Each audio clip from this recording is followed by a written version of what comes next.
Tem coisa que parece mentira, até a hora que a vida esfrega na sua cara. E eu sei que muita gente aí, do outro lado, vai duvidar do que eu vou contar hoje. Mas quer saber?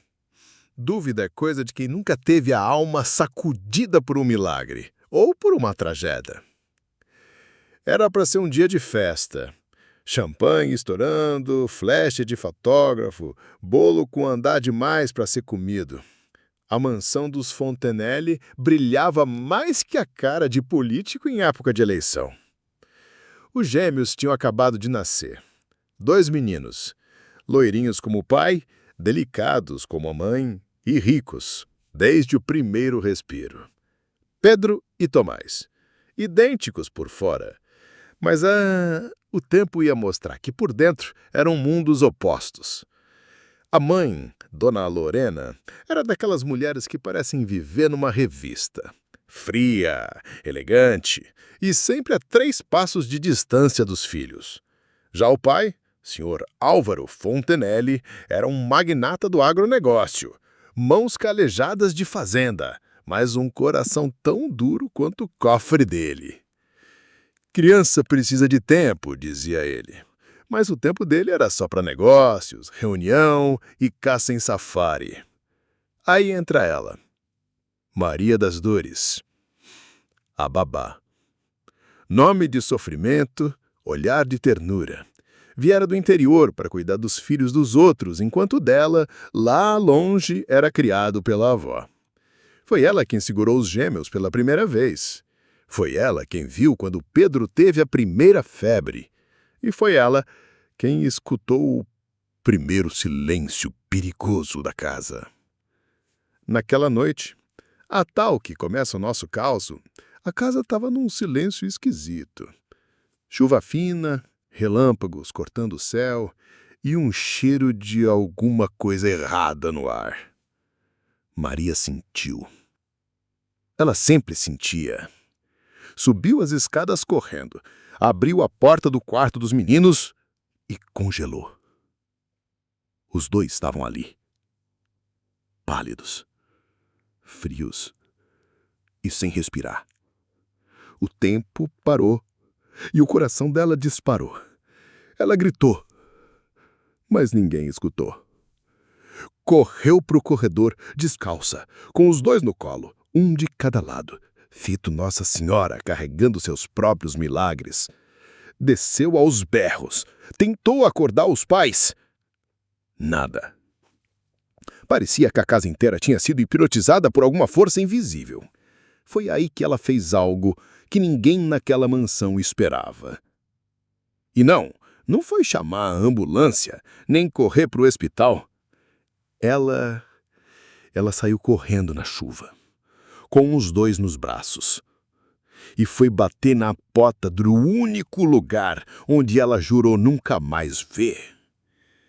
E aí que a história começa de verdade, porque o que ela encontrou lá ia mudar o destino não só dos meninos, mas de toda a família Fontenelle, para sempre. Quer saber o que ela viu naquela porta? Sabe aquele tipo de promessa que a gente faz, chorando, cuspindo no chão e dizendo nunca mais? Pois é, foi exatamente nessa casa que Maria das Dores bateu às 3 da manhã, com os gêmeos gelados no colo, o coração dela saindo pela boca e a alma implorando por um milagre. A casa era velha, meio caída, com a pintura descascando como quem já cansou de esconder mágoa. E ainda assim, era o único lugar onde ela podia tentar salvar os meninos. Ela bateu. 1 vez. 2. Na terceira, a porta se abriu. Devagar. Como se o tempo tivesse medo de o que vinha a seguir. E lá estava ele. Padre Olavo. Velho, ranzinza, olhar duro como tijolo de igreja antiga, mas com uma sabedoria que metia medo em quem tinha o que esconder. Maria, você sabe que aqui não é mais sua casa, ele disse, sem mover um músculo do rosto. Ela tremia, encharcada. Eles estão morrendo, padre. Ou já morreram, eu não sei. mas o senhor precisa me ajudar. O padre olhou para os dois meninos. O tempo pareceu parar de novo. Ele não falou nada, só deu meia volta e abriu espaço para ela entrar. A velha casa da infância dela, onde ela aprendera a andar, a rezar e a fugir. Porque foi ali que o pai dela, um alcoólatra violento, quase tirou a vida da própria filha numa noite de fúria. E foi o padre Olavo quem tirou ela dali, que jurou nunca mais deixá-la voltar. Mas agora ali estava ela, com 2 bebês desfalecidos no colo, e o passado inteiro vindo de volta como um vendaval de lembrança. "Coloca eles aqui na mesa", ordenou o padre. Ela obedeceu. As mãos tremiam, os olhos cheios d'água. O padre tirou uma caixa velha de madeira do armário. Dentro, um terço grosso, um frasco com óleo ungido e uma folha de papel amarelado com palavras escritas em latim. Maria não entendia nada, mas via nos olhos dele que aquilo era mais que fé. Era um ritual. "Você acredita?" Ele perguntou, olhando fundo nos olhos dela. "Eu acredito mais neles do que em mim", ela respondeu, sem hesitar. O padre começou a rezar. Baixo, intenso. O quarto parecia mudar de temperatura, o cheiro do incenso tomou o ar, e uma vela que nem tinha sido acendida pegou fogo sozinha. Maria sentiu. Era como se alguma coisa ali tivesse voltando. De repente, Tomás deu um suspiro. Fraco, mas deu. E depois, Pedro, um leve movimento dos dedos. Ela caiu de joelhos, chorando, tremendo. O padre continuava sem parar, os olhos fechados, o suor escorrendo. E então os dois choraram, baixinho, ao mesmo tempo, vivos. Eles estavam com o sopro preso, e não era um sopro qualquer. Como assim? Maria perguntou, assustada. Ele olhou para ela com aquele olhar de quem sabe mais do que devia. Esses meninos carregam algo que não devia estar nesse mundo. E foi ali que Maria entendeu. Aquela noite não era só sobre salvar a vida deles. Era sobre enfrentar um segredo. Um que vinha sendo guardado desde antes deles nascerem. Mas que segredo era esse? E por que aqueles bebês quase morreram sem motivo nenhum? Naquela madrugada, a respiração dos gêmeos voltou. Mas a paz de Maria das Dores foi embora. O padre Olavo ficou ali, sentado na velha cadeira de palha, os olhos fixos na vela que tremia sozinha. Esses meninos não estavam apenas doentes, Maria. Eles foram tocados por algo que ninguém quer nomear. Ela não entendia, ou fingia não entender, porque no fundo, bem no fino, ela já tinha sentido aquela sombra antes. Mas o que pode ser isso, padre? Eles são só bebês. Ela insistiu, a voz trêmula, e ele respondeu sem piscar. E é exatamente por isso que é mais fácil entrar neles. Almas puras são as mais vulneráveis. Maria sentiu um calafrio nas costas. A mesma sensação que teve há meses, quando viu a senhora Lorena trancada no quarto, segurando uma caixa de madeira, murmurando palavras estranhas, enquanto os gêmeos ainda estavam na barriga. Na época, achou que era coisa da cabeça. Grávida fala sozinha, disseram. Mas agora, tudo voltava feito enxurrada. Eles estão marcados, Maria, disse o padre, baixo. Essa família carrega uma maldição antiga e os meninos pagam o preço. Maria regalou os olhos. Maldição? O padre se levantou devagar e foi até um armário. De lá, tirou um envelope amarelado. Dentro, um recorte de jornal velho, com uma manchete em letras grandes e tortas. Casal de gêmeos morre em mansão dos Fontenelle. Segredo é enterrado com os corpos. Ano 1973. Maria leu incrédula. Esses eram os filhos do avô do Álvaro, nascidos na mesma data dos seus meninos. Mesma lua, mesma mansão, mesmo quarto. Ela não conseguia falar. Dizem que a avó deles fez um pacto para gerar herdeiros. Mas todo pacto cobra caro. Maria sentou no chão. O coração dela parecia querer fugir do peito. E agora, essa dívida caiu sobre Pedro e Tomás. O silêncio ficou pesado. Só o barulho da vela estalando preencheu o cômodo. E tem mais uma coisa, Maria. Uma coisa que você precisa saber antes de voltar para aquela casa. O quê? Ela perguntou, quase sem voz. Ele se aproximou, a mão pesada pousou no ombro dela e as palavras saíram como sentença. Um dos dois carrega a marca do que tá por vir. E quando crescer, ele vai escolher entre destruir a família Fontenelle ou salvá-la. Mas qual dos dois carrega essa marca? E como uma simples babá vai proteger dois meninos de um pacto que vem de gerações? Na manhã seguinte, o céu amanheceu cinza, como se até o sol tivesse medo de espiar o que tinha acontecido. Maria das Dores saiu da casa do padre com os gêmeos enrolados num cobertor antigo, o rosto pálido e os olhos vermelhos de uma noite sem descanso. Mas não era só sono, não. Era peso. Peso de um segredo que ela nunca pediu para carregar. Quando chegou de volta à mansão dos Fontenelle, os empregados já estavam em alvoroço. A guardanata quase desmaiou ao ver a babá suja da névoa, com os bebês nos braços. Meu Deus, Maria, o que você fez? A senhora Lorena acordou e os meninos tinham sumido. A gente achou que você tinha roubado eles. Maria não respondeu, só passou direto. Com passos firmes, subiu as escadas e levou os gêmeos para o quarto. Colocou cada um no berço, com um cuidado de mãe, mesmo sendo só a babá.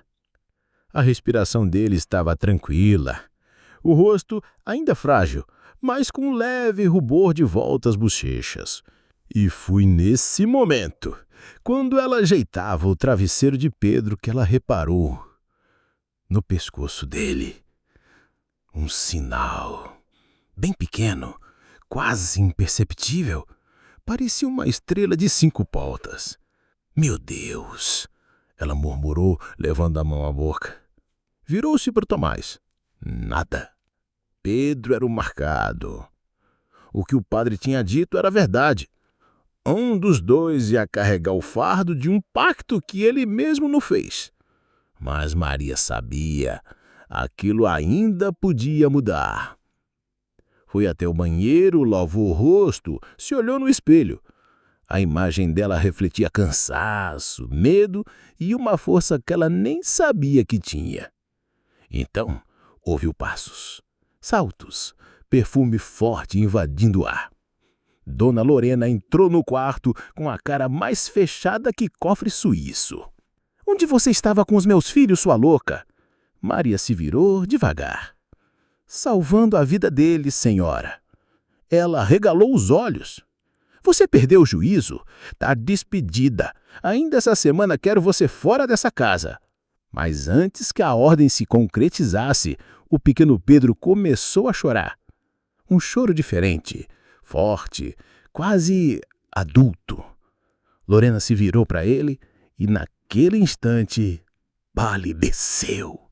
O pescoço dele, murmurou, não pode ser. Maria percebeu. Aquela maca, ela já tinha visto antes. Não era novidade para Lorena. A mulher cambaleou até uma cadeira. Sentou com pressa, os olhos vidrados no bebê. Você sabe o que significa isso? Ela perguntou com voz embargada. Maria não respondeu. Mas dentro dela a certeza crescia como raiz de árvore velha. Aquela família sabia e por algum motivo escondeu o segredo até que ele brotasse de novo na carne inocente de um bebê. Mas o que exatamente significa aquela marca? e por que Lorena parecia mais assustada do que surpresa. Dona Lorena ficou imóvel na poltrona, os olhos grudados no pescoço do filho, como quem via um fantasma em carne viva. A marca, aquela estrela disfarçada de mancha, era mais do que um sinal. Era uma sentença. E quem conhecia a linhagem dos Fontenelle sabia o que aquilo significava. Maria das Dores fechou a porta do quarto. Sabia que era hora de ouvir o que nunca foi dito. Me diga, senhora, o que é essa marca? Por que a senhora congelou quando viu isso? Perguntou, com a voz firme, mas cheia de dor. Lorena hesitou.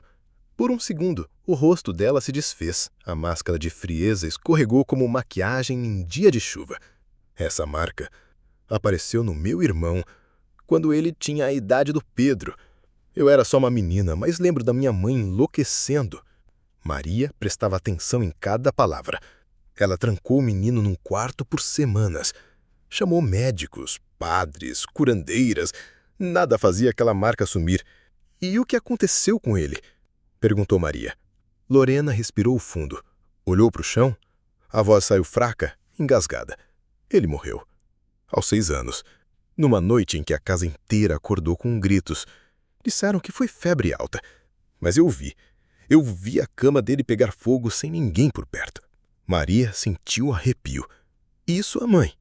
Nunca mais falou sobre aquilo.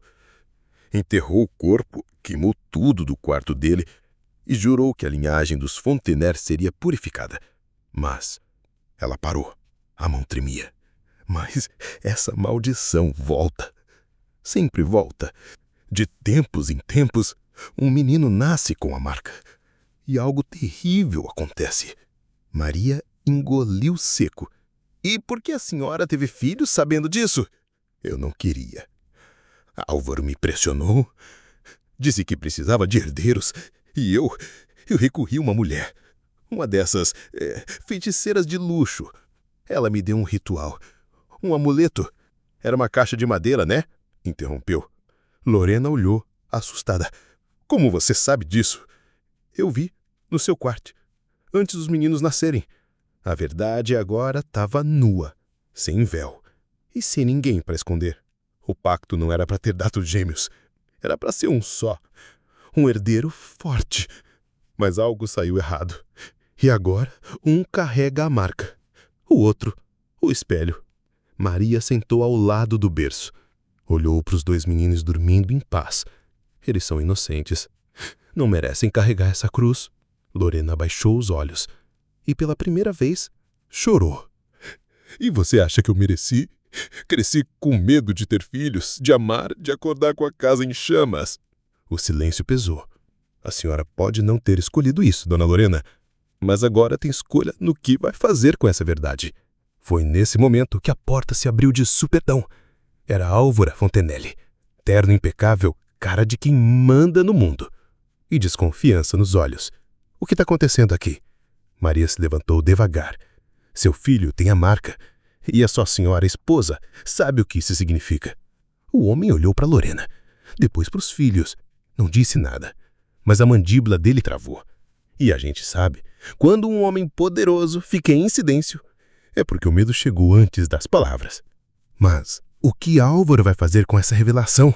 E até onde ele está disposto a ir para manter o nome dos Fontenelle limpo? Álvaro ficou ali na porta, feito estátua de bronze. Só os olhos se moviam, de Maria para Lorena, dos berços para os lábios tremendo da esposa. O silêncio na mansão era tão espesso que dava para ouvir o tic-tac do relógio da sala como se fosse um tambor de guerra. Marca? Maldição? O que vocês estão dizendo é perigoso. Isso é coisa de superstição barata. Aqui é uma casa de negócios, não de bruxaria. Lorena se levantou, ainda trêmula. Álvaro, ela tem razão. Eu vi essa marca quando era criança. Vi meu irmão gritar até o teto da casa rachar. Eu nunca te contei porque achei que tinha sido enterrado. Mas agora voltou. O homem suspirou, longo, como quem engole uma pedra. A gente não vai falar disso com mais ninguém. Ninguém. Entenderam? Maria arregalou os olhos. Mas e se acontecer de novo? E se a marca se manifestar? E se o menino? Ele é meu filho. Interrompeu, a voz subindo, fria. E meu filho não tem maldição nenhuma. Tem o sobrenome Fontenelle. E isso basta. Lorena tentou protestar, mas ele ergueu a mão. Acabou. Ninguém mais toca nesse assunto. Nem dentro, nem fora dessa casa. Maria, você continua aqui. Mas mais uma palavra sobre isso e some da minha vida. Entendeu? Maria engoliu seco. Ela sabia que desobedecer significava ir embora. Mas obedecer significava calar diante do perigo. Sim, senhor, respondeu. Mas por dentro, a alma dela gritava. Naquela noite, a mansão ficou muda. Os empregados cochichavam nos corredores, mas ninguém tinha coragem de perguntar. No quarto dos gêmeos, Maria velava os dois como sentinela. Sentada na poltrona, olhos arregalados, ouvidos atentos. Até que Pedro se mexeu e murmurou algo. Sim, murmurou, mesmo sem saber falar ainda. Fogo! Maria congelou. Foi até o berço. Olhou fixo no Mininha. Os olhos dele estavam fechados, mas a boca tremia. Fogo! Papai! Esconder! Ela quase deixou o coração cair. Um bebê, sussurrando palavras. E não qualquer palavra. Esconder. Papai! Fogo! O que o Álvaro estava escondendo que até o menino parece sentir. Na manhã seguinte, Maria foi até o quartinho do fundo, o lugar onde a Bábia poderia ficar nas horas vagas. Abriu uma das gavetas velhas, tirou um caderno e começou a anotar tudo. Data, horário, frases, sinais. Ela ia guardar tudo, porque se ninguém queria ouvir, ela ia escrever. E um dia, quando o mundo quiser saber, a verdade ia estar lá. Mas o que significam aquelas palavras ditas por Pedro? E o que o Álvaro escondeu que até o filho parece sentir? 3 dias se passaram desde aquela noite. O nome da marca foi varrido para debaixo do tapete mais grosso da mansão. Mas nem todo silêncio apaga o que a alma sente. Maria continuava observando. Pedro e Tomás dormiam, mamavam, sorriam, tudo dentro da normalidade. Mas só quem cuida, dia e noite, nota o que escapa no detalhe. Pedro acordava suando frio. Tomás ria no meio da madrugada, olhando para o teto vazio. E os dois nunca choravam ao mesmo tempo. Era como se um sentisse o que o outro escondia. Naquela tarde, Maria decidiu fazer o que não devia. Foi até o escritório do Álvaro. O ambiente era escuro, cheiro de couro, bebida cara e coisa mal resolvida. Nas paredes, quadros da linhagem familiar, tios, avós, fundadores, coronéis, todos com a mesma expressão de quem mandava mais do que rezava. Ela sabia que se fosse pega ali, era a rua, mas precisava saber. Começou a vasculhar gavetas, pastas, livros ocos, até que, num fundo falso de um armário, encontrou uma caixa. Sim, outra caixa, parecida com a que vira no quarto da dona Lorena meses atrás. Só que essa tinha um símbolo gravado na tampa, a mesma estrela que agora morava no pescoço de Pedro. Ela quase deixou cair. Abriu com cuidado. Dentro, um punhado de papéis amarelados com inscrições de latim, um fio de cabelo enrolado e uma foto antiga, muito antiga, um casal, e no colo deles um bebê.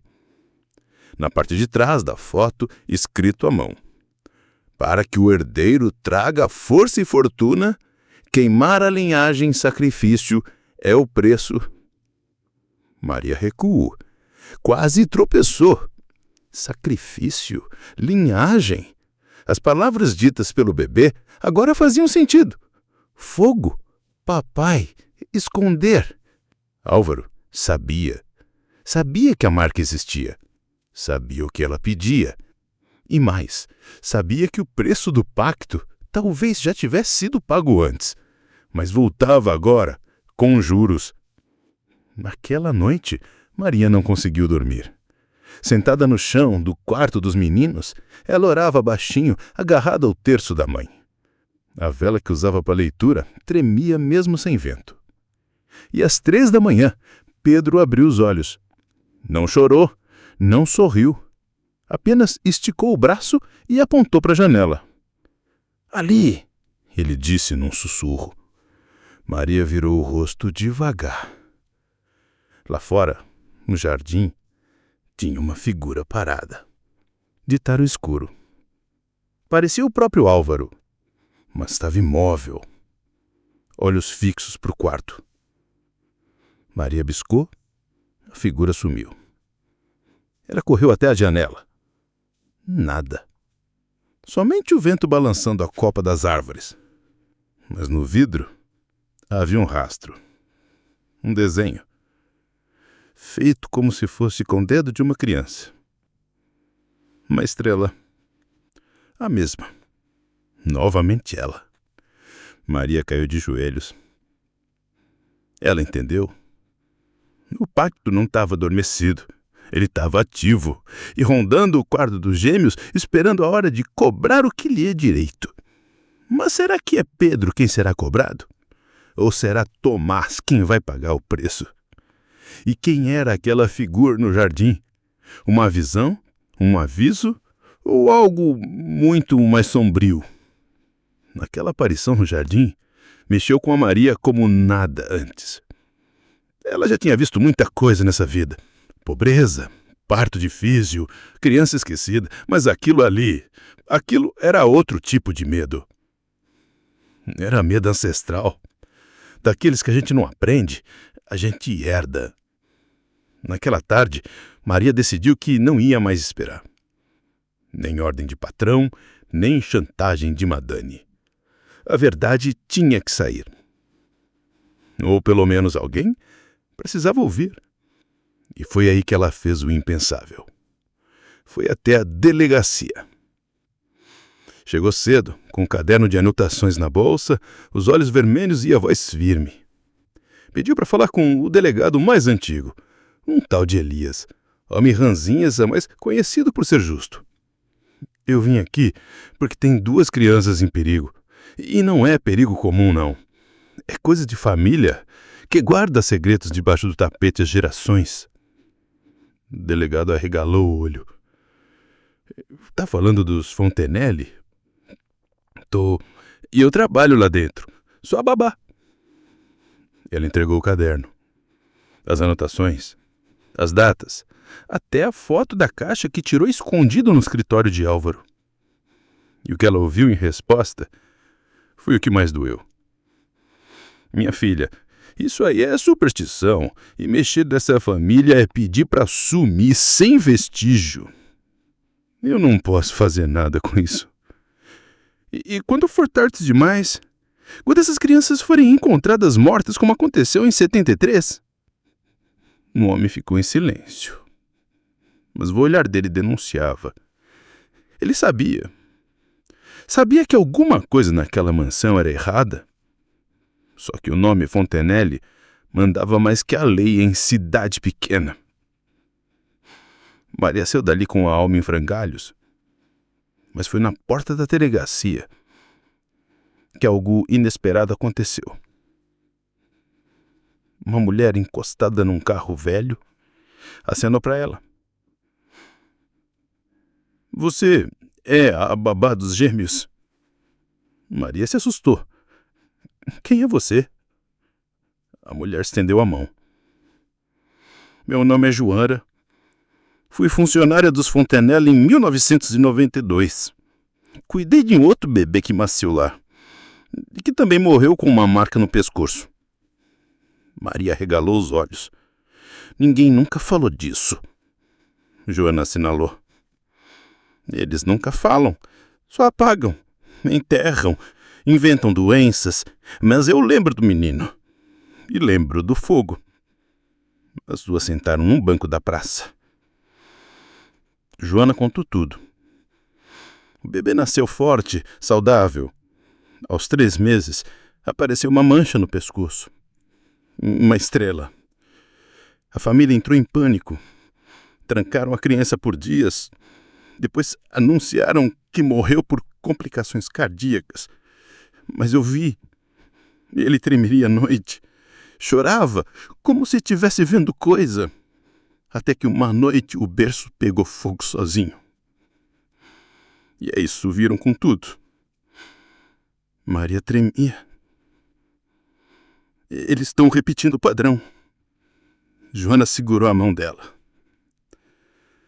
Você precisa tirar os meninos de lá, antes que o próximo ritual comece. Mas, e se o pai impedir? Então em frente. Ou vai ter mais uma foto antiga, mais uma caixa e mais um nome riscado da linhagem. Será que Maria vai conseguir proteger os gêmeos antes que a história se repita? Ou vai ser só mais um nome esquecido na poeira dos Fontenelle? Naquela noite, Maria voltou para a mansão diferente. Os passos ainda eram os mesmos, mas o olhar era outro. Não era mais o de babá. Era o de mãe emprestada, de leoa sem jaula, de quem viu o fim se aproximando e decidiu que o começo precisava mudar. Ela passou direto pelos corredores, não falou com ninguém. Só subiu até o quarto dos gêmeos e ficou ali, parada, observando. Pedro dormia com a mãozinha fechada. Tomás, com a boca entreaberta, sonhava baixinho. E no meio daquela paz silenciosa, ela decidiu. Ia tirar os meninos dali. Mesmo que fosse na sordina, mesmo que levasse só o que coubesse nos braços. Porque esperar a autorização de quem esconde cadáver é pedir bênção para quem construiu igreja em cemitério. Maria passou o resto da madrugada organizando o que podia. Mamadenas, roupinhas, documentos, o que deu para enfiar numa mochila velha. Às 5 da manhã, ainda escuro, ela enfaiçou os gêmeos em mantas grossas. Tomás acordou com um chorinho leve. Pedro não. Estava quieto. Mas seus olhos estavam abertos, fixos na porta, como se já soubesse. Ela sussurrou. A gente vai sair daqui, meus amores, e ninguém vai apagar vocês. Desceu pelas escadas dos fundos, as que os empregados usavam. Mas, ao chegar na porta de serviço, travou. A porta estava trancada, com cadeado. E não era assim no dia anterior. Ela olhou para trás, assustada, e foi quando ouviu... Procurando a liberdade, Maria. A voz veio das sombras. Álvaro. De terno, como sempre, mas com os olhos mais escuros do que o normal. Olhos que não piscavam. O senhor trancou a saída? Ela perguntou com a respiração cortada. Você sabia demais. E agora quer levar embora o que me pertence. Eles não são objetos, são crianças, são seus filhos. São herdeiros, e herdeiros cumprem destino, não importa o preço. Nem se for a vida deles. Ele sorriu, frio. A linhagem exige sacrifício. Sempre exigiu. Meu avô queimou um. Meu pai fingiu um acidente. Eu só estou sendo coerente. Maria recuou. Os meninos começaram a chorar. O barulho ecoava nos azulejos, como um pedido de socorro. E então algo aconteceu. Tomás parou de chorar. E Pedro começou a tremer nos braços dela. Os olhos dele mudaram. Ficaram vidrados. E sua voz... Sim, sua voz... falou novamente. Foge, Maria. Ela quase deixou os dois caírem. Pedro tinha falado, com voz clara, de adulto. Álvaro apalideceu. Ele está despertando, murmurou. Foi aí que Maria correu. Não pensou, só correu. Subiu, dobrou, atravessou a cozinha, passou pela lavanderia e então lembrou da janela do lavabo, pequena, mas sem tranca. Com esforço, enfiou os meninos primeiro, depois ela mesma. Caiu do outro lado, machucou a perna, mas levantou. Saiu correndo pela lateral da mansão, atravessou o gramado, pulou a cerca baixa e sumiu na escuridão da manhã, que ainda nem nasceu. Ela fugiu, com 2 bebês nos braços, com uma marca no pescoço e com um destino que agora era dela. Mas onde Maria vai se esconder? E será que a sombra da família Fontenelle vai deixar ela escapar tão fácil? Maria correu até as pernas não aguentarem mais. O asfalto molhado da estrada cortava os pés dela fito lâmina. Mas a dor era menor que o medo, e o medo menor que o instinto. Com Pedro de um lado e Tomás do outro, envoltos nas mantas, ela atravessou 3 quarteirões até achar abrigo num ponto de ônibus abandonado.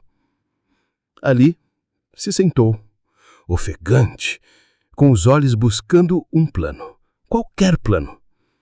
Pegou o celular velho na mochila, sem sinal. Claro, já deveria estar bloqueado, Álvaro não era homem de deixar ponta solta. Olhou para os meninos. Ambos dormiam agora. Pedro tinha o rosto corado, mas as mãos frias. Tomás mexia os lábios como se sonhava. Maria beijou a testa dos 2. Calma, meus amores, eu vou dar um jeito. Foi quando lembrou. O Padre Olavo. O único que conhecia aquela história desde o início. O único que podia ajudar agora. Mas ele morava longe, na zona rural, estrada de terra, no meio de mato e milagre. Sem pensar 2 vezes, pegou os meninos e seguiu a pé até o terminal rodoviário. Chegando lá, comprou uma passagem com as últimas economias. Disfarçou o rosto com um lenço e entrou no ônibus como quem se despede da própria identidade. 3 horas depois, estava lá, diante do velho portão de madeira, com a pintura descascada e o som de galinhas ao fundo. Bateu. 2 vezes. O padre abriu com o olhar de quem já esperava. Você correu e trouxe eles com você? Ela caiu no choro. Eles iam morrer, padre. O Álvaro, ele sabe da marca. Ele aceita o pacto. Ia deixar acontecer de novo. O padre assentiu. Levou os 3 para dentro. Fechou o portão com um barulho seco, como quem fecha um livro antigo que insiste em continuar sendo escrito. Na sala, a lareira estava acesa. O cheiro de alecrim e madeira queimada enchia o ar, e o tempo parecia voltar para outro século. Padre, o que eu faço agora? Eu não posso mais voltar. Mas eles não têm culpa. Eles só querem viver. O padre sentou, pegou um copo de água e olhou para os 2 meninos. A marca está mais forte, já se move, já fala. E o Pedro, ele me disse para fugir, com palavras claras, olhos vidrados. O padre fechou os olhos por um instante. Quando a alma da marca desperta, ela se comunica, tenta avisar, ajudar ou assombrar. Mas ele está tentando me ajudar, né? Ele não quer machucar ninguém. Ainda não, mas depende de como o mundo o tratar. Então, a escolha é nossa. Sim, mas não será fácil. Os Fontenelle vão te procurar, vão te caçar e vão tentar tomar as crianças. A marca pertence a eles, na cabeça deles. E para manter a linhagem, são capazes de qualquer coisa. E que eles venham, respondeu Maria, de pé, com os olhos marejados e firmes. Eu não tenho sangue deles, mas tenho coração. Enquanto esse coração bater, eles não tocam nesses meninos. O padre sorriu pela primeira vez em anos. Então é hora de se preparar, porque a guerra que vem aí não se luta só com coragem. Vai precisar de fé e de verdade. O padre Olavo levou Maria e os gêmeos para o antigo galpão nos fundos da propriedade. Lá, entre ferramentas cobertas de poeira e santos de madeira rachados pelo tempo, havia algo que poucos conheciam, um quarto escondido, selado desde os anos 80. Aqui foi onde tua mãe se escondeu por um tempo, disse o padre, empurrando a parede falsa com esforço. Quando fugiu do teu pai, lembra? Maria se arrepiou. Era como entrar no útero da própria história. Paredes de barro, uma cama de ferro, um altar improvisado, com velas e um diário velho em cima da cômoda. Ela tocou no diário. Isso era dela? Era. E agora é teu. Ali dentro, ela passou a noite. Leu cada página do diário. Descobriu segredos que nem sonhava. A mãe dela também tivera visões quando jovem. Também vira marcas. Também sentira o chamado do fogo. Mas escolheu fugir. Maria entendeu que sua história com os Fontenelle era mais antiga do que ela imaginava. O sangue não era o mesmo, mas as dores se pareciam demais para serem coincidência. Na manhã seguinte, o padre a chamou para o celeiro. Vamos começar a preparar o que vem por aí. Ele entregou a ela um amuleto, feito de couro trançado, com um fragmento de pedra vermelha no centro. Isso aqui foi feito por alguém que sobreviveu à marca. Uma mulher que resistiu. Chamava-se Adaltchisa. Morreu aos 97 anos, sem jamais se curvar. Isso vai proteger o Pedro. Vai proteger você, porque se você tombar, ele cai junto. Passaram-se os dias em silêncio, escondidos. O padre treinava Maria com orações de proteção, defumação, leitura de símbolos, mas também ensinava como resistir ao medo. A marca se alimenta da nossa fraqueza. Se você entrar em pânico, ela cresce. Pedro, por outro lado, mudava. Não era mais só um bebê. Havia algo no olhar dele, uma consciência precoce, um saber antigo. Tomás continuava leve, como se não sentisse nada, mas Pedro observava. E numa dessas noites, Maria acordou com ele sentado no berço. Sim, sentado, sem apoio e falando. O fogo vem, mamãe. Ela caiu de joelhos, não pelo susto, mas por ele ter dito, mamãe. Pedro nunca tinha chamado ninguém assim. E naquela palavra havia mais que afeto. Havia um pedido, um aviso. O padre veio correndo, viu a cena e confirmou. A marca despertou por completo. Agora ele está entre dois mundos. E o tempo que temos é curto. No dia seguinte, um bilhete apareceu preso no portão do padre, escrito com letras em tinta vermelha. Ninguém foge do sangue. A terra quer o que lhe foi prometido. A.F. Álvaro Fontenelle tinha encontrado eles. Mas agora, o que Álvaro pretende fazer com os filhos agora? E como Maria vai defender Pedro e Tomás de um pacto que parece viver mais do que qualquer um? O bilhete preso no portão do padre queimava feito ferro em brasa na mão de Maria. Álvaro tinha achado eles. E quando um homem daquele encontra, ele não chega com flor, chega com faca. O padre tentou manter a calma, mas Maria viu o pânico se instalar nos olhos dele. Era medo, sim, mas também era cansaço de quem já lutou contra o mal uma vez e viu ele voltar com sede. Ele sabe onde estamos. O que a gente faz agora, padre? Agora a gente segura a alma e prepara o corpo, porque a guerra chegou. Ela voltou para o quarto, onde Pedro dormia com Tomás ao lado. Mas ao se aproximar do berço, o coração dela quase parou. Pedro estava de pé, de olhos fechados, e a pele dele brilhava. Sim, brilhava. Uma luz tênue, avermelhada, saía do centro do peito, e a marca no pescoço ardia feito ferro de gado. Pedro, ela sussurrou.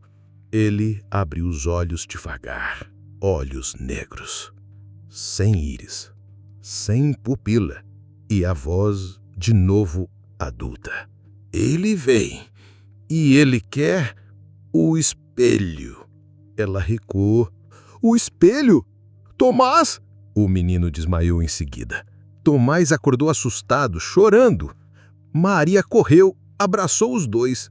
Foi nesse momento que o telefone antigo da casa tocou. Aquele que nunca tocava. O padre atendeu. Ficou em silêncio. E depois falou só 3 palavras. Eles estão aqui. Lá fora, 2 carros pretos. Vidros escuros, portas se abrindo devagar. Homens de terno, silenciosos. E no meio deles, Álvaro, com um livro na mão. Velho, de capa de couro. Maria saiu até a varanda, o terço enrolado no pulso. Os meninos nos braços. Você não vai tocar neles! Ela gritou. Álvaro ergueu o livro. Este é o testamento de Ignácio Fontenelle, fundador da nossa linhagem. Ele diz claramente: o sangue da marca pertence à raiz, e a raiz deve beber do fruto. Isso é loucura! É tradição, é lei familiar. Você acha que o império que eu construí se sustenta só com dinheiro? Eu vendi a alma da linhagem. E o preço é esse. Então paga com a sua vida, não com a deles. Álvaro sorriu. Eu paguei. A cada geração, um se oferece, um se entrega. Meu pai entregou o meu irmão, eu ofereci meu primogênito. Mas vieram 2. E agora preciso escolher. Você vai matar um deles? Não, o pacto não quer morte, quer fusão. Quer que o espírito da linhagem habite no escolhido. E o outro vira oferenda. O padre saiu com uma cruz de madeira na mão. Você não vai tocar nessas crianças. Eu invoco diante de Deus, cale-se, ô velho. Você já quebrou seu juramento uma vez. Não ouse quebrar de novo. Maria olhou para o padre. O que ele está dizendo? O velho abaixou os olhos, as mãos tremiam. Álvaro completou. O padre Olavo é filho bastardo de Ignácio Fontenelle. Ele fugiu da linhagem, mas sabe que o pacto é real. E sabe que chegou a hora de pagar o que deve. E agora, quem está dizendo a verdade? O padre é cúmplice ou refém? E quem é o verdadeiro escolhido? Pedro Tomás! Maria sentiu o mundo desabar aos seus pés. O padre? Filho bastardo dos Fontenelle? Era como descobrir que a única ponte que tinha para escapar também levava de volta para o abismo. Ela olhou para o velho com os olhos marejados. É verdade, padre. O senhor faz parte disso. Ele abaixou a cabeça e, pela primeira vez em toda aquela história, chorou. É verdade. Minha mãe foi empregada da fazenda, grávida dele, Ignácio. Fui escondido, criado longe, mas nunca longe o bastante. Álvaro avançou com um livro na mão, voz firme, como se lesse uma sentença. A linhagem que fugir será cobrada em dobro. O herdeiro renegado trará consigo o dobro da marca. Você achou que podia quebrar o ciclo, Olavo? Pois os gêmeos nasceram por sua culpa.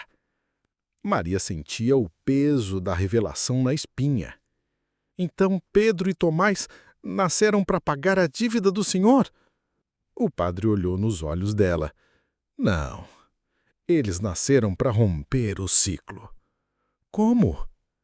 Porque agora tem alguém que ama eles sem querer nada em troca. E o pacto não suporta amor verdadeiro. Álvaro gargalhou. Isso é poesia de beato! Você acha que a UR protege contra o que foi selado com sangue e terra? Maria se aproximou dele, sem medo, com Pedro num braço, Tomás no outro. Você pode ter dinheiro, poder, pode comprar até o silêncio da polícia, mas você não sabe o que é olhar para uma criança e sentir o peso da vida dela no seu colo. Você não tem coração, Álvaro, tem só nome. E nome não cria alma. Álvaro puxou um punhal antigo da cintura. Então vamos ver se o amor sobrevive ao corte! Mas antes que pudesse avançar, Pedro, no colo de Maria, abriu os olhos. De novo, mas dessa vez havia luz, literalmente. Uma aura vermelha saiu do corpo dele. Tomás foi envolvido junto e Maria caiu de joelhos, os olhos marejados pela claridade que cegava. Álvaro recuou. O que é isso? O padre se ergueu, mesmo trêmulo. É a escolha. A marca despertou e ela escolheu o lado de quem não carrega sangue Fontenelle. De quem protege, não por obrigação, mas por amor. A luz envolveu Maria e os meninos. E então um vento forte soprou. As velas da casa do padre explodiram em chamas.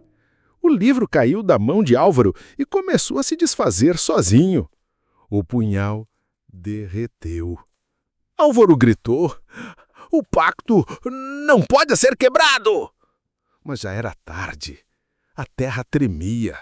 O céu escureceu por segundos. E depois, silêncio. Quando a luz cessou, Álvaro estava no chão, desmaiado, o rosto envelhecido, os olhos brancos. Maria de pé, ainda segurando os meninos, o padre ajoelhado, murmurando preces em voz baixa. E ali, naquele chão de barro e memória, a linhagem do Fontenelle conheceu a primeira derrota. Mas o que vai acontecer agora com Álvaro? E os gêmeos estão realmente livres do pacto? Ou o mal só foi adormecido, esperando o próximo erro? Álvaro foi encontrado desacordado na frente da casa do padre. Os homens de terno fugiram antes do sol nascer. E quando o padre chamou a ambulância, com um número secreto que só usava em casos de vida ou morte, ninguém ousou perguntar nada. O diagnóstico oficial? Colapso neurológico súbito. Entrou em estado catatônico. Não fala, não reage, apenas respira.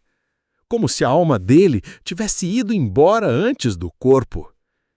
Maria ficou dias sem conseguir dormir direito. Pedro e Tomás dormiam tranquilos, pela primeira vez desde que tudo começara. Sem murmúrios, sem marcas ardendo, sem olhos vidrados. Só dormiam, como bebês, como crianças devem dormir. O padre, de volta à sua serenidade, explicou. A marca não some, Maria. Ela se ressignifica. E o que você fez foi dar outro sentido a ela. Outro sentido? Sim, a marca era um chamado de cobrança. Agora virou escudo. Maria olhou para os filhos com olhos marejados. Sim, filhos, porque ali diante da vida, do fogo e da escolha, ela virou mãe de verdade.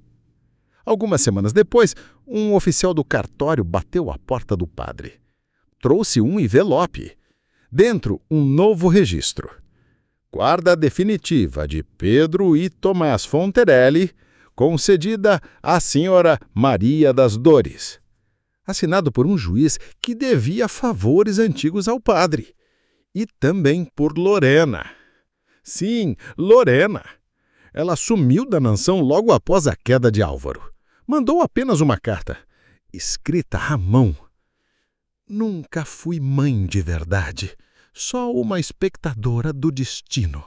Mas você teve coragem de fazer o que ninguém na nossa linhagem fez: amar sem medo. Cuida deles. Quebrou-se o ciclo. Agora é recomeço. Maria chorou ao ler e entendeu. O passado não tinha sido apagado, mas tinha sido vencido. O padre, já velho e mais fraco, passou a ensinar Pedro e Tomás desde pequenos, não com dogma, mas com histórias. Histórias de escolhas, de coragem, de pactos quebrados por amor. Pedro cresceu com aquele brilho no olho, a marca ainda ali, discreta, quase invisível. Tomás, sereno, virou a âncora do irmão. E Maria, Maria, fez da casa do padre um lar, criou uma horta, ensinou os meninos a plantar e toda noite, antes de dormir, contava uma história. A história de 2 gêmeos, de uma mulher que não era mãe, mas virou, de um homem que vendia a alma por poder e foi vencido por um abraço. Mas o que a vida reserva para eles agora? Será que o mundo está pronto para um menino que já viu o outro lado da alma? Anos se passaram. A casa do padre virou um lugar de silêncio bom, daquele que tem cheiro de café fresco e som de risada correndo no quintal. Pedro e Tomás cresceram como só gêmeos sabem crescer. Juntos, diferentes e inexplicavelmente conectados. Pedro nunca esqueceu o que viu. Mesmo criança, carregava no olhar uma memória que não cabia na idade. Era como se soubesse o que poderia ter sido e o que foi palpado. Tomás, mais leve, virou o equilíbrio do irmão. A âncora, o espelho, não da maldição, mas da ternura. Maria, agora com cabelos grisalhos e mãos marcadas pelo tempo, continuava firme. Virou referência na região, a Dona Maria dos Gêmeos. A mulher que enfrentou um império com 2 braços e um coração. Nunca quis fama, nem recompensa. Só queria paz. E paz foi o que construiu. O padre Olavo partiu numa tarde de novembro, em silêncio, dormindo na rede. Deixou uma carta escrita com letra tremida. Vocês quebraram o que eu passei a vida tentando conter. Não com ódio, mas com entrega. Se a linhagem dos Fontenelle tinha uma dívida, vocês pagaram com amor. Pedro segurou a mão do velho até o último suspiro. Depois, enterrou ele ao lado da horta. Plantaram um pé de limoeiro sobre a cova, porque, como diria o padre, a vida precisa de acidez para equilibrar o doce. Os anos passaram. Tomás vira o professor, Pedro terapeuta. Ambos dedicaram a vida a ouvir, a cuidar, a ensinar.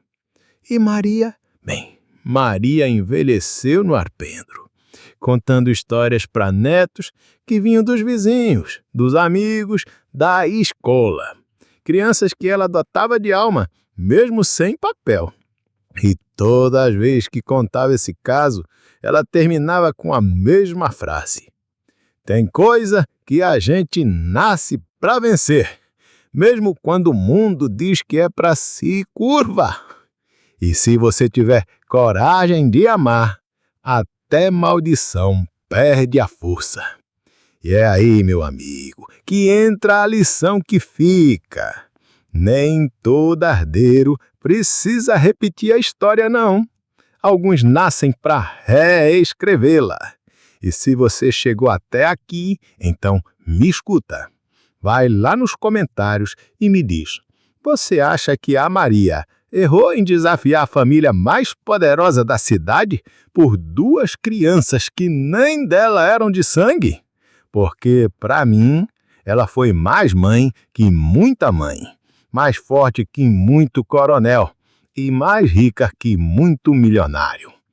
Curte esse vídeo, se inscreve no canal e compartilha esse caso com quem precisa lembrar que amor também é arma e das mais potentes. Até a próxima, do seu vovô rico!